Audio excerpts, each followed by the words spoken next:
আজ রাতে আমাদের বাড়িতে খেতে এসো। বাড়ি কোথায় দেখলে?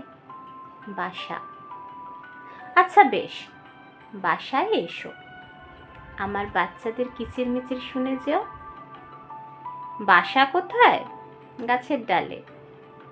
হ্যাঁ, তাহলে ডালেই না হয় বসো একটু। ডানা দুটো জিরোক, দুঃখের কথা দুটো জিরোক, এতদিন না হয় দেখা সাক্ষাৎ, জিরিয়ে নিক দুদণ্ড। উড়ে যাবার আগে একই থালায় খেও আমাদের সঙ্গে। উড়ে যাবার আগে আমার বাচ্চাদের তোমার ঠোঁট দিয়ে খাইয়ে যেও একটু। ওরা চাইছে, কাউকে খেতে দেখলেই ওরা চায়। ছোট তো, যাবার আগে আড়ালে ওই পক্ষী মাতাকেও বলে যেও একবার।